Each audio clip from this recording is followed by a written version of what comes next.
Hoy te traigo un capítulo muy particular del libro Inteligencia Social de Daniel Goleman y es el capítulo en que habla de la tríada oscura. Bienvenidos a Cuaderno de Notas, mi nombre es Mónica. Los cuentos e historias que vas a encontrar en este espacio tienen la intención de ayudarte a recordar lo que ya sabes, a traer a la superficie aquello que habita dentro de vos como un anhelo tan profundo que no logra asomarse a tu atención consciente. La tríada oscura. Mi cuñado, Leonard Woolf, es por naturaleza un hombre amable y considerado un erudito en Chaucer por sus estudios, pero también un experto en el género de terror y horror en el cine y la literatura. Esos intereses lo llevaron hace unos años a decidirse a escribir un libro sobre un asesino serial de la vida real. El hombre había asesinado a 10 personas, incluyendo 3 de su propia familia, antes de que lo atraparan. Los asesinatos eran horriblemente íntimos, estrangulaba a sus víctimas. Leonard lo visitó en la cárcel varias veces. Al fin juntó coraje para hacerle la pregunta que más lo intrigaba. ¿Cómo pudo hacerle algo tan horrible a esas personas? ¿No le dieron lástima? A lo cual el asesino respondió muy como al pasar: «Ah, no, tuve que desconectar esa parte de mí. Si hubiera sentido aflicción, no podría haberlo hecho». La empatía es el primer inhibidor de la crueldad humana. Reprimir nuestra inclinación natural a sentir con el otro nos permite tratar al otro como un ello. La estremecedora frase del estrangulador, «tuve que desconectar esa parte de mí», alude a la capacidad humana de descabezar nuestra empatía, de hacer oídos sordos y la vista gorda ante la aflicción del otro. Reprimir nuestra inclinación natural a sentir con otro desata la crueldad. Cuando una persona tiene como rasgo distintivo el eludir la sintonía, típicamente se encuadra en uno de los tipos que los psicólogos denominan la tríada oscura: narcisistas, maquiavélicos y psicópatas. Los 3 tipos comparten en grado diverso una esencia desagradable, aunque a veces bien oculta: duplicidad y malevolencia social, egocentrismo y agresión, y frialdad emocional. Vendría bien que nos familiarizáramos con los sellos distintivos de este trío, aunque no sea más que para reconocerlos mejor. La sociedad moderna, que glorifica los motivos egoístas y venera a los semidioses de la avaricia descontrolada y la vanidad idealizada, puede inadvertidamente invitar a que estas especies prosperen. La mayoría de las personas que caen en la tríada oscura no califican para un diagnóstico psiquiátrico, aunque en sus extremos caen en la enfermedad mental o se vuelven delincuentes, en especial el psicópata. Pero la variedad subclínica más común, por mucho, vive entre nosotros, poblando oficinas, escuelas, bares y la rutina de la vida cotidiana. El narcisista, sueños de gloria. Un jugador de fútbol, al que llamaremos André, tiene una bien ganada reputación de presumido. Lo adoran porque hace jugadas rudas, espectaculares en momentos cruciales de partidos importantes. André juega mejor cuando las muchedumbres lo aclaman, cuando lo iluminan las luces, cuando el desafío es muy fuerte. Cuando el juego es difícil, le dijo un compañero de equipo a un periodista, nos encanta tener a André en el equipo. Pero ese mismo compañero de juego dijo también: André es insoportable, sus llegadas tarde a las prácticas son crónicas y entra como si Dios lo hubiera nombrado representante en el fútbol, y creo que nunca lo vi hacer un buen pase para otro jugador. Más aún, André tiene la costumbre de errar las jugadas fáciles, en especial en las prácticas o en partidos no muy importantes. En una ocasión desafortunada estuvo a punto de pelear con un compañero de su equipo que le pasó la pelota a otro jugador y no a él, aunque el otro jugador hizo un tanto. André simboliza la variedad común del narcisismo. A estas personas les impulsa un motivo: sus sueños de gloria. Los narcisistas, aunque se aburren con la rutina, florecen cuando se enfrentan a un desafío difícil. Este rasgo es altamente adaptable en dominios en los que cuenta el desempeño bajo tensión, ya sea litigios o liderazgo. La variedad saludable del narcisismo se origina en la idea que tiene un niño muy querido de ser el centro del universo, de que sus necesidades son prioridad para todo el mundo. Al llegar a la edad adulta, esta actitud madura y se convierte en una autoestima positiva que le da una confianza adecuada a su nivel de talento, un ingrediente esencial para el éxito. Cuando falta esa confianza en sí mismas, las personas evitan desplegar los dones o fortalezas que pueden tener. El hecho de si un determinado narcisista es saludable o no puede medirse por su capacidad para la empatía. Cuanto más menoscabada la habilidad de una persona para considerar a los demás, menos saludable es su narcisismo. Muchos narcisistas se sienten atraídos por trabajo de mucha presión, de perfil alto, donde pueden usar sus talentos bien y donde los laureles potenciales son grandes. Como Andre, hacen el máximo esfuerzo cuando los tienta una gran recompensa. En el mundo de los negocios, estos narcisistas pueden terminar como dirigentes más grandes que la vida. Michael McCovey, un psicoanalista que ha estudiado y tratado a dirigentes narcisistas, observa que esta especie se ha vuelto cada vez más común en los escalones más elevados de los negocios, en que han aumentado las tensiones de la competencia, el sueldo y el glamour de los ejecutivos. Los dirigentes así de ambiciosos y confiados en sí mismos pueden ser inmensamente eficientes en el mundo de los negocios de hoy, caracterizado por cortar cabezas. Los mejores son estrategas dotados, creativos, que pueden captar todo el panorama y embarcarse en desafíos riesgosos para dejar un legado positivo. Los narcisistas productivos combinan una justificada confianza en sí mismos y una apertura a la crítica, al menos a la crítica proveniente de alguien de confianza. Los dirigentes narcisistas saludables tienen la habilidad de autorreflexión y están abiertos a la verificación de la realidad. Desarrollan un sentido de la perspectiva y pueden jugar sin dejarse de procurar sus objetivos.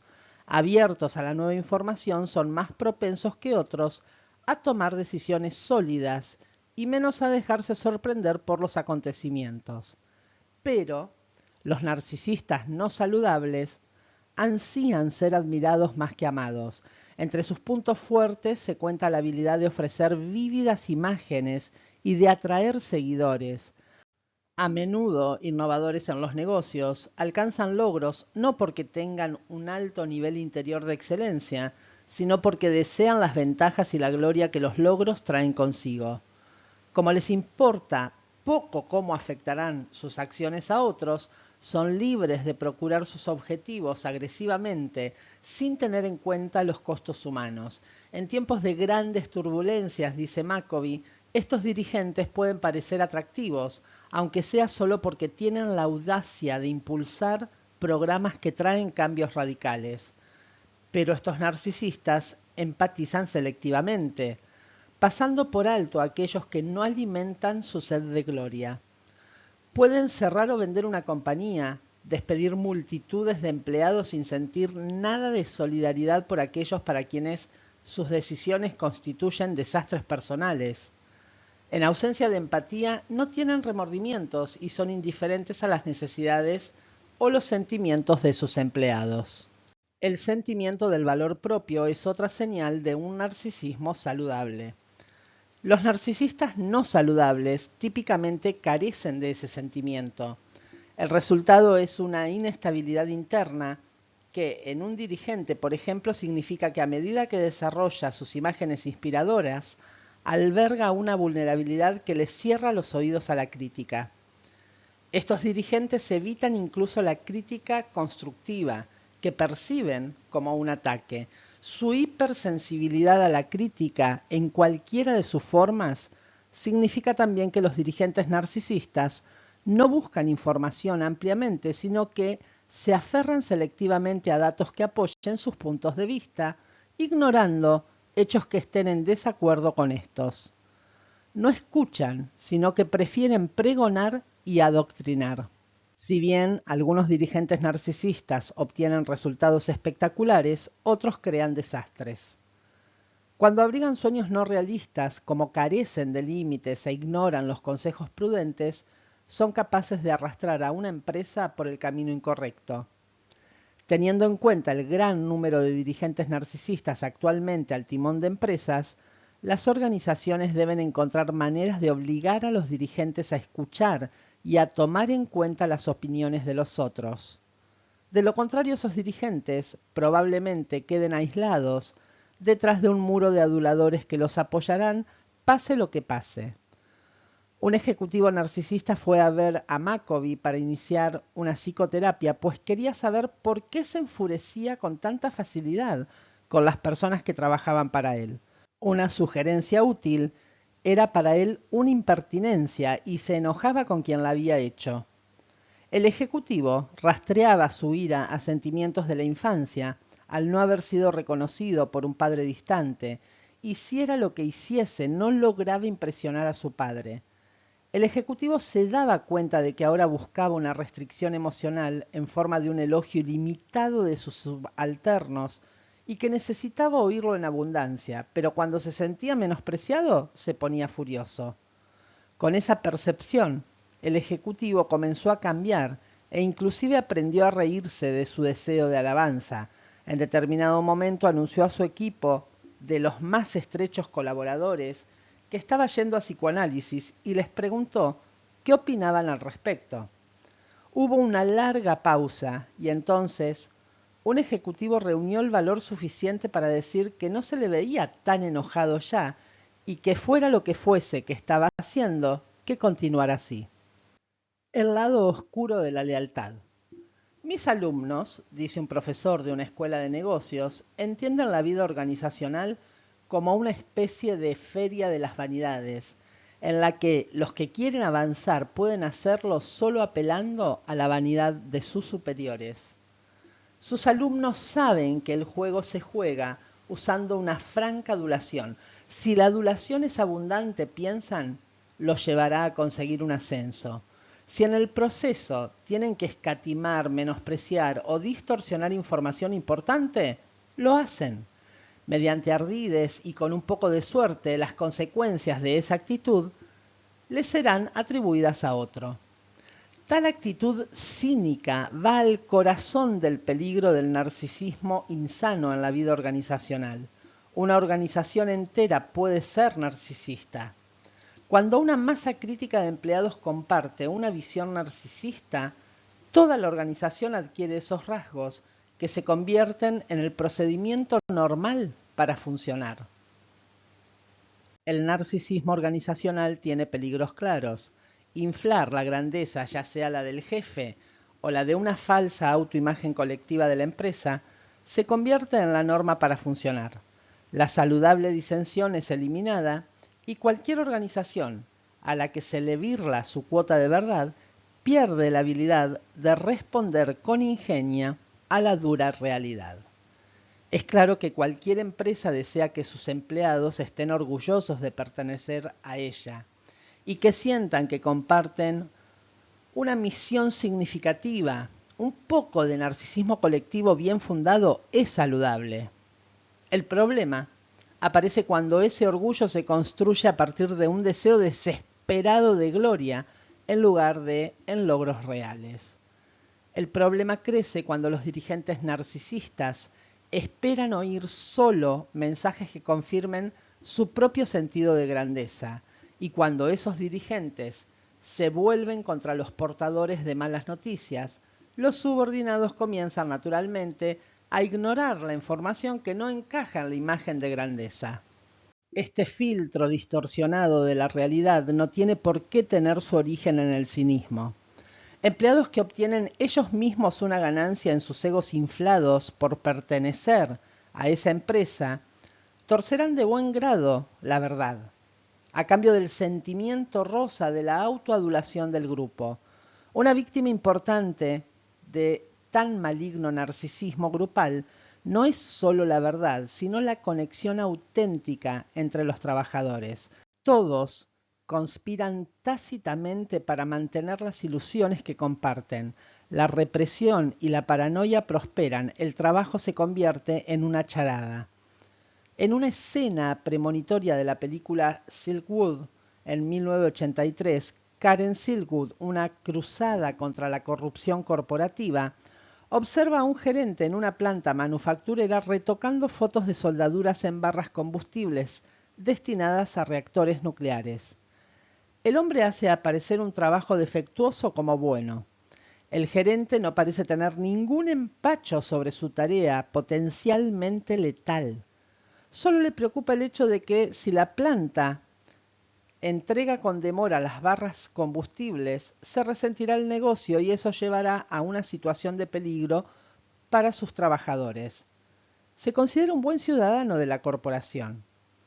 En los años transcurridos desde aquella película, hemos visto una serie de desastres reales como esos sobre los que se advierte.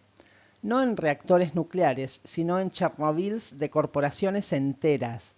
Por debajo de las francas mentiras y los elaborados encubrimientos fiscales, esas empresas compartían una única aflicción radical: el narcisismo colectivo. Las organizaciones narcisistas alientan implícitamente ese tipo de duplicidad, aun cuando ostensiblemente piden franqueza e información veraz. Las ilusiones compartidas florecen en proporción directa a la eliminación de la verdad.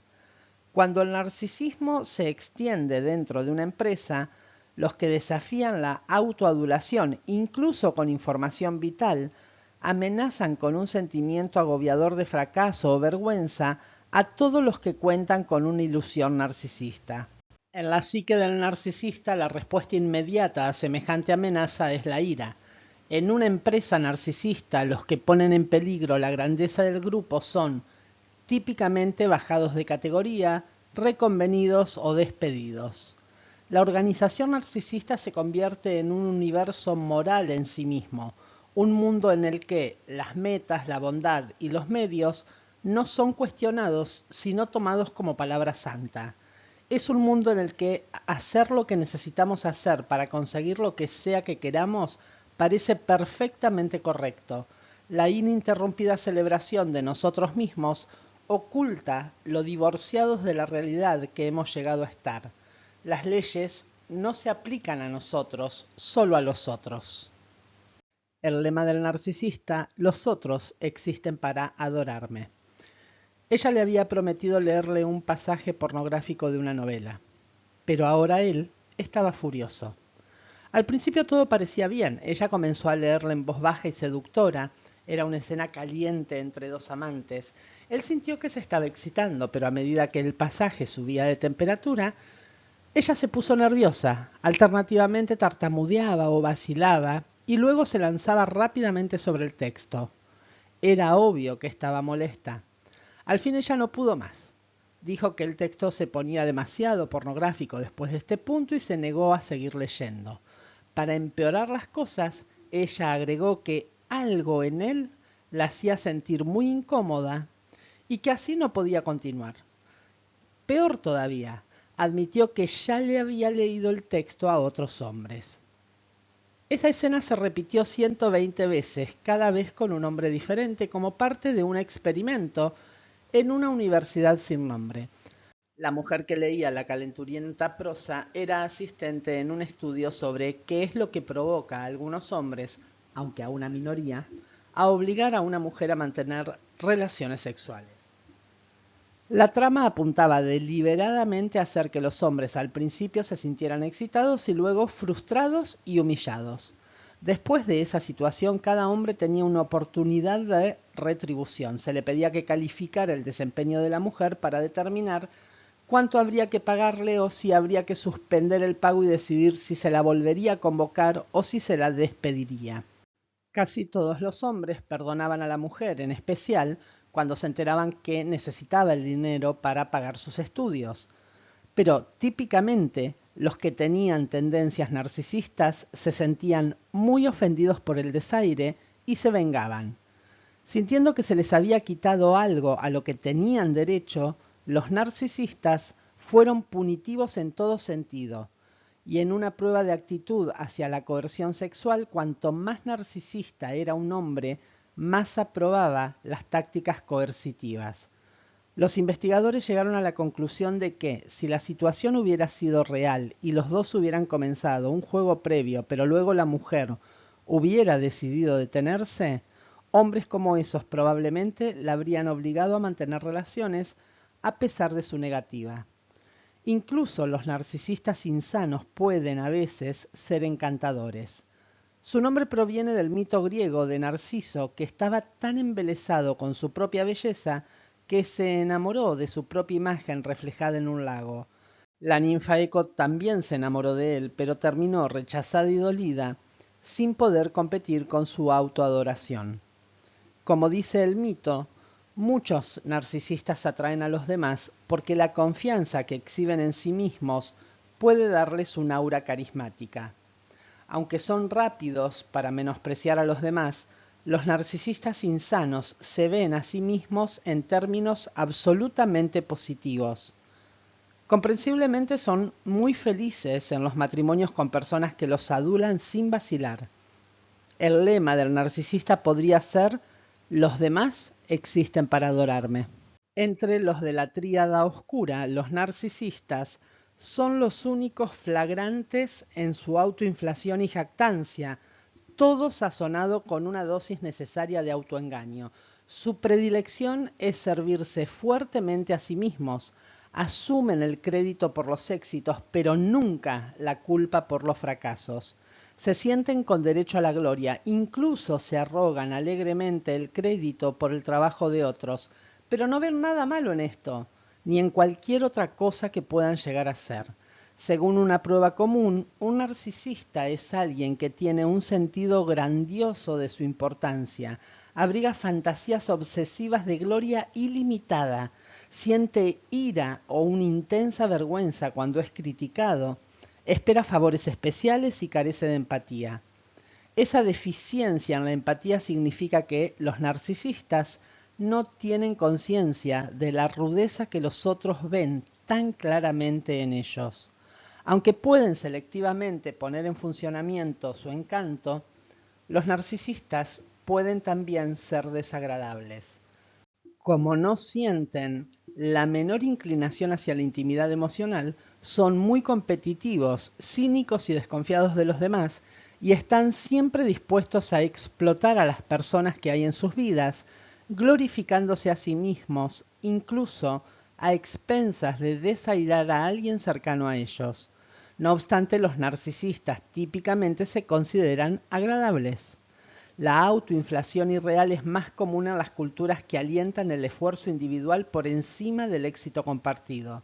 Las culturas colectivas que prevalecen en Asia Oriental y en Europa del Norte ensalzan la armonización con el grupo y el compartir tanto el trabajo como el crédito por el éxito, dejando de lado toda expectativa de ser tratado como especial. Pero las culturas individualistas como Estados Unidos o Australia tienden a alentar la lucha por la gloria que dan los logros individuales y sus recompensas. En consecuencia, los estudiantes universitarios estadounidenses se ven como mejores que 2/3 de sus compañeros en casi todos sus empeños, mientras que los estudiantes japoneses se califican exactamente en el medio. El maquiavélico: mis fines justifican los medios. El gerente de una gran división en un gigante industrial europeo tenía una extraña reputación dividida. Los que trabajaban para él lo temían y detestaban, mientras que su jefe lo encontraba absolutamente encantador. Socialmente muy refinado, el gerente hacía considerables esfuerzos por impresionar no solo a su jefe, sino también a los clientes fuera de la empresa. Pero apenas estaba de regreso en su oficina se convertía en un tirano. Le gritaba a los empleados cuyo desempeño le desagradaba y no pronunciaba una palabra de elogio a los que se habían destacado. Una consultora llamada por la compañía industrial para evaluar a sus gerentes se dio cuenta de lo desmoralizados que estaban los empleados de la división de este déspota. Después de unas pocas entrevistas con estos empleados, descubrieron que el gerente era un hombre egocéntrico a quien le importaba solo él mismo y no la organización. Ni siquiera las personas cuyo trabajo arduo lo hacía a él tan digno de elogio a ojos de su propio jefe. La consultora recomendó que fuera reemplazado y un ejecutivo de la compañía, aunque con desgano, le pidió que se fuera. Pero el gerente inmediatamente encontró otro muy buen trabajo porque había hecho una excelente primera impresión en su nuevo jefe. Reconocemos instantáneamente a este gerente manipulador. Lo hemos visto en innumerables películas, obras de teatro y programas de televisión. El estereotipo del sinvergüenza, el villano insensible pero lisonjero, que cruelmente explota a los otros, abunda en la cultura popular. Este tipo es un clásico en los espectáculos populares. Es tan viejo como el demonio Ravana en la antigua epopeya india del Ramayana. Tan contemporáneo como el emperador malvado en la saga de la Guerra de las Galaxias. Reaparece en innumerables encarnaciones fílmicas como el científico loco decidido a dominar el mundo o como el jefe encantador pero cruel de una banda criminal. Instintivamente, odiamos a este personaje por su astucia inescrupulosa, por su inteligencia al servicio de fines malignos. Es el maquiavélico, el villano al que nos encanta odiar. Cuando Nicolás Maquiavelo escribió El Príncipe, el manual del siglo XVI para tomar el poder político y retenerlo mediante astuta manipulación, dio por sentado que el aspirante a gobernante solo pensaría en sus propios intereses y que no le importaría el pueblo sobre el que regiría ni a los que aplastaría para llegar al poder. Para el maquiavélico los fines justifican los medios, por más dolor humano que cause. Esa ética prevaleció entre los seguidores de Maquiavelo en el invernadero de las Cortes Reales durante siglos y continúa, por supuesto, incólume en muchos círculos contemporáneos de la política y los negocios. Maquiavelo asumía que el interés propio era la única fuerza en la naturaleza humana. El altruismo no aparece en escena. Claro que un maquiavélico político no considerará que sus fines son egoístas o malvados. Puede presentar una razón convincente en la cual puede que él mismo crea. Por ejemplo, todos los gobernantes totalitarios justifican su tiranía como una necesidad para proteger el Estado de algún enemigo siniestro, aunque sea inventado. El término maquiavélico se utiliza en psicología para designar a las personas cuya visión de la vida refleja precisamente esa actitud del todo vale. Las primeras pruebas para identificar a los maquiavélicos se basaron en afirmaciones de los libros de Maquiavelo, tales como la mayor diferencia entre la mayoría de los delincuentes y otras personas es que los delincuentes son suficientemente estúpidos para dejarse atrapar. Y la mayoría de las personas olvidan más fácilmente la muerte de sus padres que la pérdida de su propiedad. En su inventario psicológico no se hallan juicios morales y en contextos que van desde las ventas y la diplomacia hasta la política, los talentos de los maquiavélicos, que incluyen un suave encanto, astucia y confianza, pueden ser virtudes deseables. Por otro lado, los maquiavélicos tienden a ser cínicamente calculadores y arrogantes, siempre listos a comportarse de manera que socavarán la confianza y la cooperación. Aunque tal vez admirablemente fríos en sus interacciones sociales, no se interesan por establecer conexiones emocionales. Los maquiavélicos, así como los narcisistas, ven a los demás en términos estrictamente utilitarios, como un ello a manipular para sus propios fines. Por ejemplo, uno le confió a un terapeuta en un tono casual que acababa de despedir a su novia. Veía a las personas en todos los campos de su vida como partes intercambiables, una igual que otra. El maquiavélico comparte muchos rasgos con las otras dos ramas de la tríada oscura, tales como una naturaleza desagradable y el egoísmo. Pero mucho más que el narcisista o el psicópata, el maquiavélico es realista sobre sí mismo. No se infla ni trata de impresionar. El maquiavélico prefiere ver las cosas con claridad, de manera de explotarlas mejor. En la prehistoria humana, según dicen algunos teóricos evolucionistas, La inteligencia humana surgió primero como una habilidad taimada al servicio de los intereses propios. En las primeras épocas, sostiene este argumento, la victoria radicaba en poseer la tortuosidad suficiente como para quedarse con una parte del león sin hacerse echar del grupo. Hoy en día los tipos maquiavélicos como el gerente que sonreía a los de arriba y escupía a los de abajo, bien pueden alcanzar el éxito personal. Pero, a la larga, los maquiavélicos corren el riesgo de que sus relaciones envenenadas y la mala reputación que se desprenderá de éstas algún día los haga descarrilar. La historia personal de un maquiavélico abundará inevitablemente de ex amigos, ex enamorados, ex socios comerciales resentidos, todos rebosantes de rabia o resentimiento. No obstante, en una sociedad muy flexible puede ofrecer un espacio receptivo para los maquiavélicos, en el cual pueden pasar de una conquista a otra dejando bastante terreno entre una y otra, de modo que sus fechorías nunca los alcancen. Típicamente, los maquiavélicos tienen una empatía de visión de túnel. Pueden poner en foco las emociones de alguien, principalmente cuando desean usar a esa persona para sus propios fines. De lo contrario, los maquiavélicos generalmente son más pobres que los demás para sintonizarse emocionalmente. La frialdad del maquiavélico parece derivar de su déficit central, procesar las emociones, tanto en sí mismos como en los demás. Ven al mundo en términos racionales de probabilidades que no solo están desprovistos de emociones, sino también del sentido ético que fluye desde la preocupación humana. De ahí que se deslicen tan fácilmente hacia la villanía. Al carecer de la capacidad de sentir con los otros, los maquiavélicos no pueden tampoco sentir por los otros. Como aquel asesino serial, una parte de ellos ha sido desconectada. Los maquiavélicos aparecen igual de confundidos cuando se trata de sus propias emociones.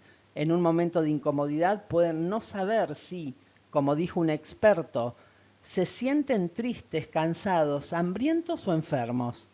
Los maquiavélicos parecen experimentar su árido mundo emocional interior como repleto de necesidades primarias, de sexo, dinero o poder.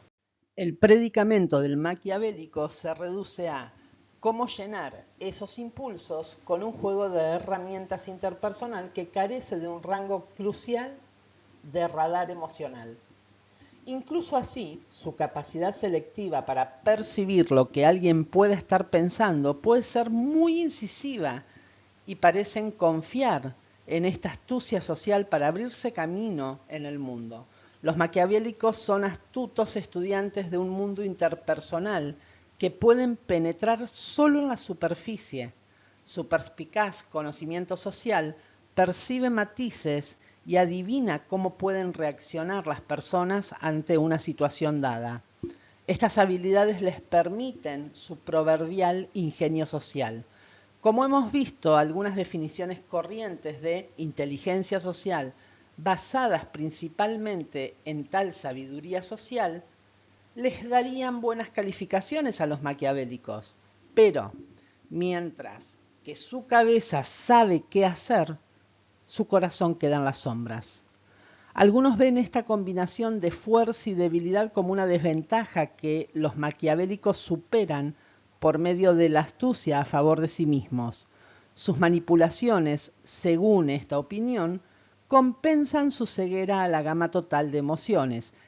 Esa penosa adaptación envenena sus relaciones.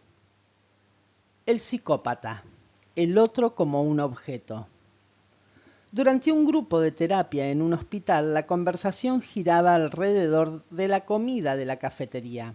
Algunos hablaron de lo bueno que eran los postres, otros de cuánto engordaba una comida. Uno deseaba que no hubiera otra vez lo de siempre, pero los pensamientos de Peter iban en otra dirección. Él pensaba cuánto dinero habría en la caja registradora, cuántos empleados habría entre él y la salida y en qué tendría que hacer para encontrar una chica y pasar un buen rato.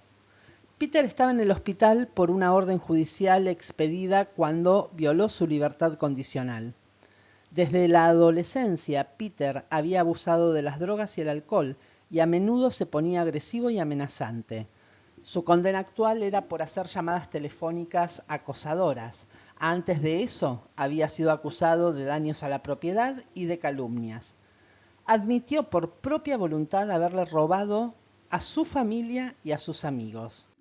El diagnóstico de Peter era de psicópata o desorden de personalidad antisocial, como etiqueta actualmente este problema el Manual de Diagnósticos Psiquiátricos. Sociópata ha estado también de moda como término elegido, no importa el nombre. Sus rasgos distintivos son el engaño y una temeraria falta de consideración hacia los otros. La irresponsabilidad consecuente de un psicópata no despierta remordimiento, sino la indiferencia al dolor emocional que pueden sufrir los demás. Peter, por ejemplo, encontraba absolutamente extraña la idea de que otro pudiera ser emocionalmente lastimado por lo que él hacía. En conversaciones familiares, cuando su madre hablaba de la angustia que él le había causado a la familia, Peter quedaba sorprendido. Se ponía a la defensiva, se decía la víctima. No entendía cómo había usado a su familia y sus amigos para sus propios fines, ni reconocía el dolor que les había causado. Para los psicópatas, las otras personas son siempre un ello, una marca a embaucar, usar y desechar. Esto puede resultar conocido. Algunos dicen que la tríada oscura describe en realidad diferentes puntos a lo largo del mismo continuo, desde el narcisismo saludable hasta la psicopatía. En realidad el maquiavélico y el psicópata parecen especialmente similares y hay quien dice que el maquiavélico representa la versión subclínica o no encarcelada del psicópata. La prueba principal para la psicopatía incluye medir el egocentrismo maquiavélico, que es como estar de acuerdo con afirmaciones del tipo «yo siempre cuido mis propios intereses antes de preocuparme por los intereses de los demás». Pero, a diferencia de los maquiavélicos y los narcisistas, los psicópatas prácticamente no sienten angustia. Al parecer, no conocen el miedo. En evaluaciones, no están de acuerdo con afirmaciones del tipo «saltar en paracaídas me daría miedo». Parecen inmunes al estrés. Parecen calmos en situaciones que harían entrar en pánico a otras personas. La ausencia de temor en los psicópatas ha sido verificada repetidamente en experimentos en los que las personas esperan para recibir una descarga eléctrica. Por lo común, las personas que esperan recibir una descarga eléctrica muestran altos niveles de sudor y se les acelera el latido del corazón, indicadores autónomos de la angustia. Pero esto no le sucede a los psicópatas. Esta cabeza fría significa que los psicópatas pueden ser peligrosos de manera que rara vez se ve en los maquiavélicos o en los narcisistas. Como los psicópatas no experimentan temores previos y permanecen en la mayor calma bajo la presión más intensas, son virtualmente indiferentes a la amenaza del castigo. Esta indiferencia a las consecuencias que hace que otros cumplan la ley hace del psicópata el candidato más propenso a ir a la cárcel entre los de la tríada oscura. Cuando se trata de la empatía, los psicópatas no tienen ninguna, incluso tienen dificultades para reconocer el miedo o la tristeza en los rostros o las voces de los demás. Un estudio de imágenes del cerebro de un grupo de psicópatas criminales sugiere un déficit en el sistema de circuitos que se centra en la amígdala, dentro de un módulo cerebral esencial para leer esa gama especial de emociones, y los déficits en el área prefrontal son los que inhiben el impulso. La compenetración generalmente hace que las personas sientan dentro de sí mismas la aflicción que expresa otra persona, pero los psicópatas no resuenan de esta manera. Su cableado neurológico les adormece la gama de emociones en el espectro del sufrimiento. La crueldad de los psicópatas se ve como verdaderamente insensible porque ellos están literalmente adormecidos ante esa aflicción. Como los maquiavélicos Los psicópatas pueden ser adeptos al conocimiento social. Pueden aprender a meterse en la cabeza de alguien para adentrarse en sus pensamientos y sentimientos, de manera que pueden presionar los botones adecuados.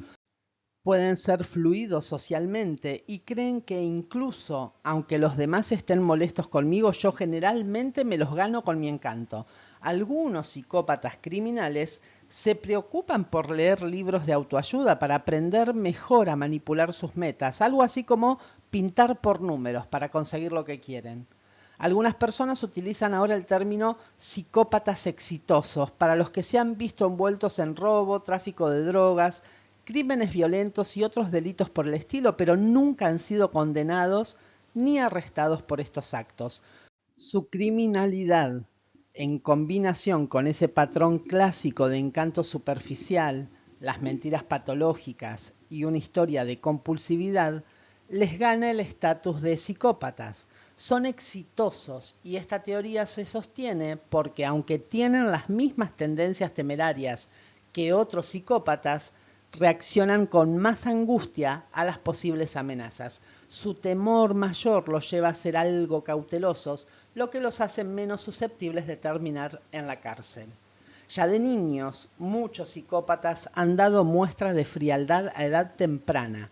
La gama emocional tierna y considerada ha faltado por completo en su mundo interior. A la mayoría de los niños los perturba ver a otro niño enojado, asustado o triste, de manera que tratan de ayudarlo a sentirse mejor. Pero los psicópatas en ciernes no perciben el dolor emocional de los otros, por ende, no aplican ningún freno interno a su mezquindad o crueldad. Torturar animales es un precursor en la infancia de la psicopatía de adultos.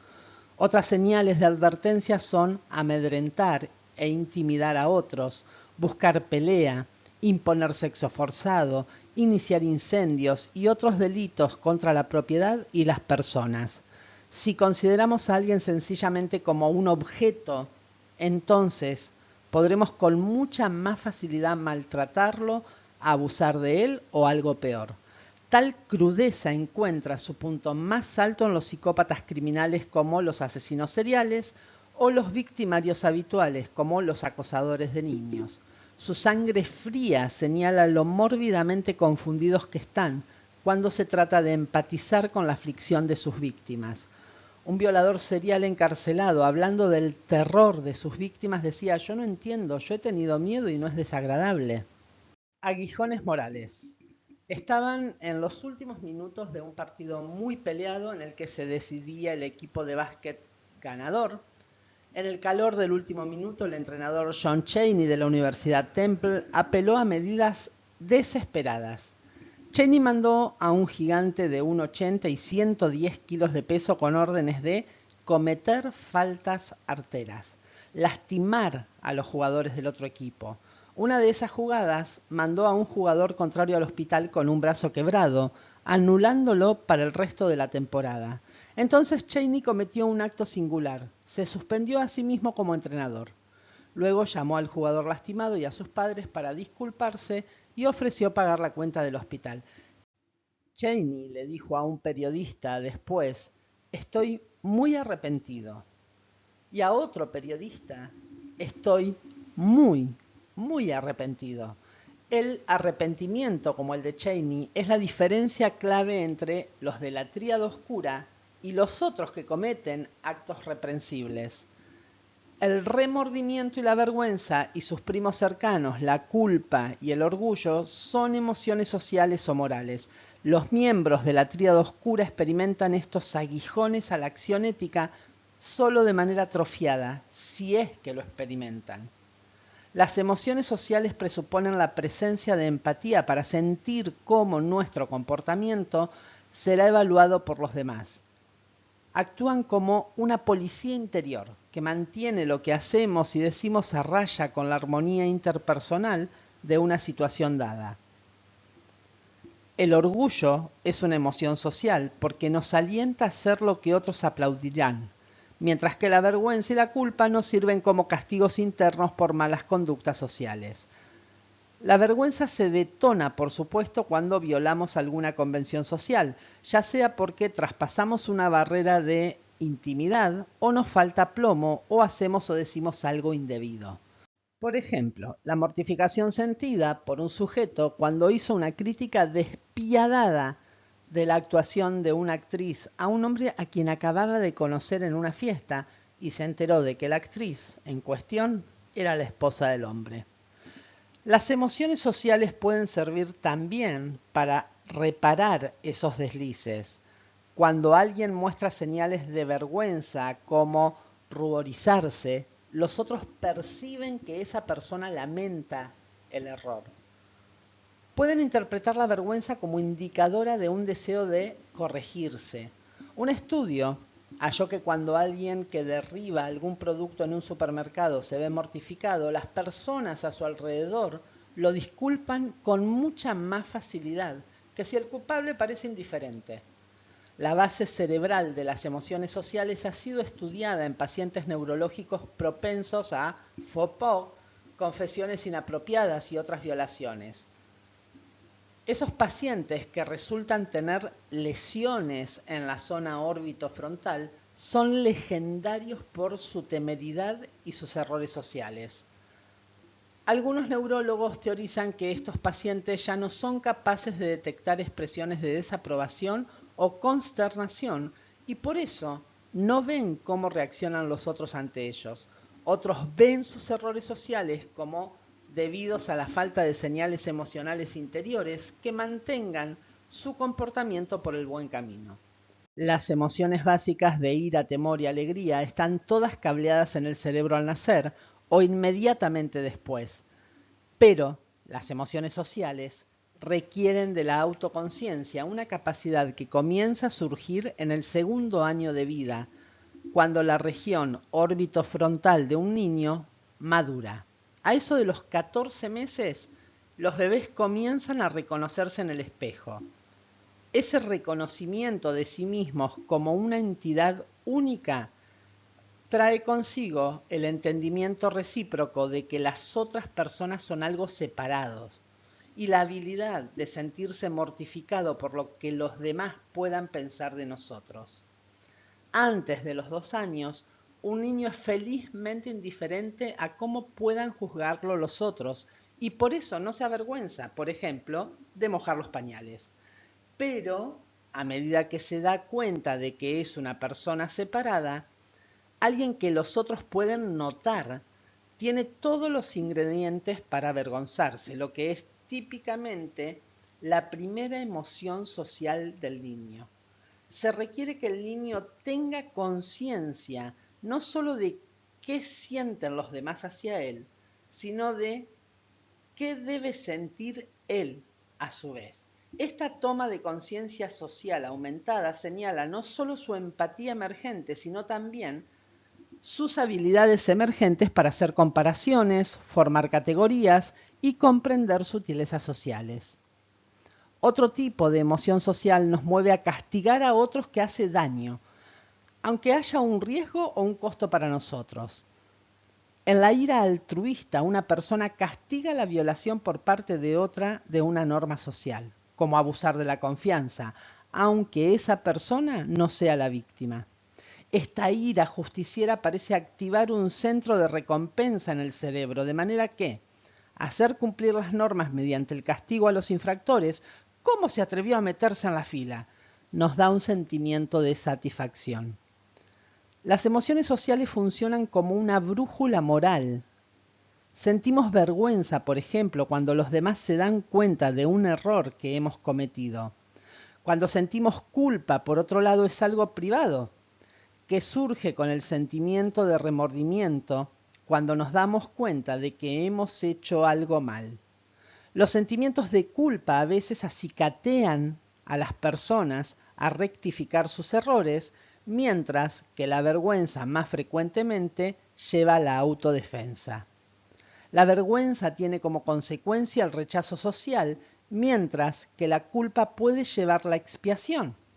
La vergüenza y la culpa juntas, por lo general, funcionan para reprimir actividades inmorales. Pero con la tríada oscura, estas emociones pierden su poder. Los narcisistas son impulsados a la vergüenza por el orgullo y el miedo, pero sienten poca culpa por sus actos egocéntricos. Los maquiavélicos tampoco desarrollan un sentido de culpa. La culpa requiere empatía, algo de lo que las relaciones emocionalmente distantes del maquiavélico carecen. La vergüenza se despierta en los maquiavélicos solo en forma muy atrofiada.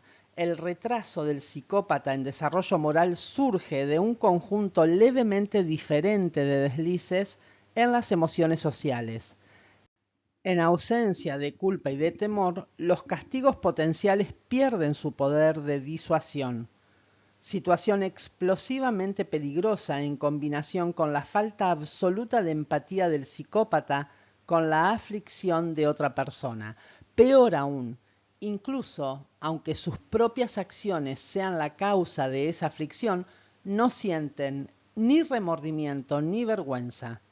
Las emociones sociales pierden su fuerza moral. Incluso un psicópata puede destacarse en conocimiento social, esa comprensión puramente intelectual de las reacciones y cualidades sociales de las personas, que pueden guiarlo para atrapar a sus víctimas. Una sólida prueba para la inteligencia social debería poder identificar y excluir a los miembros de la tríada oscura. Necesitamos una prueba que no pueda pasar un maquiavélico bien preparado. Una solución sería que incluyera una prueba para la consideración, que es la empatía en acción. Hasta acá el capítulo 8 del libro de Daniel Goleman, Inteligencia Social.